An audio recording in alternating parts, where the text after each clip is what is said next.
Hello दोस्तों, आज मैं आप लोगों को एक कहानी सुनाती हूँ जिसका नाम सच्चे सुख की खोज है।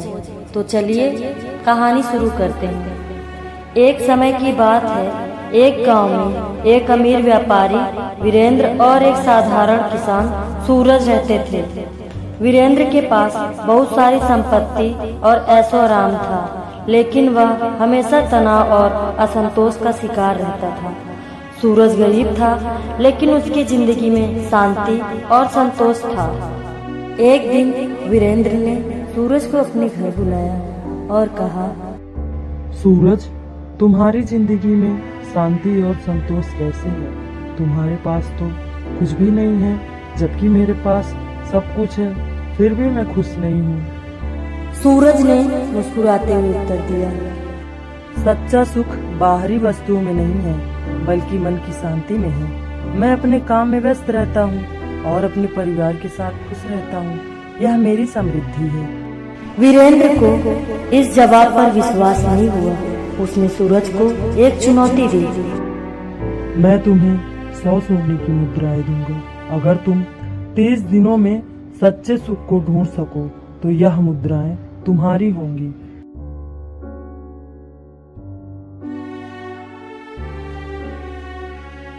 सूरज ने चुनौती स्वीकार की और यात्रा पर निकल पड़ा। उसने लोगों से सच्चे सुख के बारे में पूछा, लेकिन कहीं भी उसे वह सुख नहीं मिला जो वह ढूंढ रहा था। उसने हर तरह का ऐश्वर्य और भव्यता का अनुभव किया, लेकिन कुछ अस्थायी संतोष प्रदान नहीं कर सका। आखिरकार सूरज ने एक साधु से मुलाकात की जो एक छोटे से आश्रम में रह रहे थे। साधु ने सूरज से पूछा, बेटा, तुम क्या खोज रहे हो?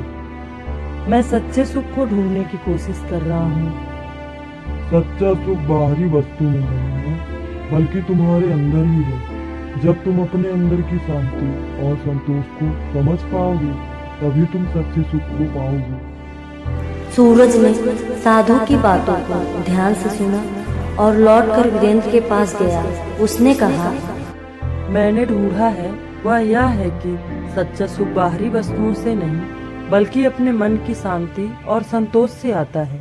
मैंने पाया कि जब मैं अपने परिवार के साथ समय बिताता हूँ और छोटी छोटी खुशियों में आनंद लेता हूँ, तभी मैं सच्चे सुख को अनुभव करता हूँ।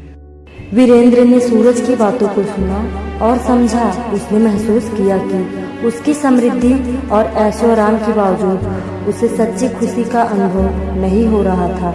वह भी अपनी जिंदगी को सरल और शांत बनाने की दिशा में कदम बढ़ाने लगा।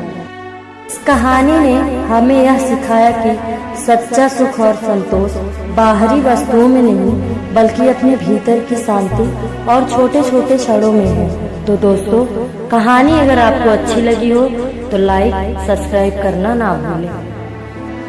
धन्यवाद।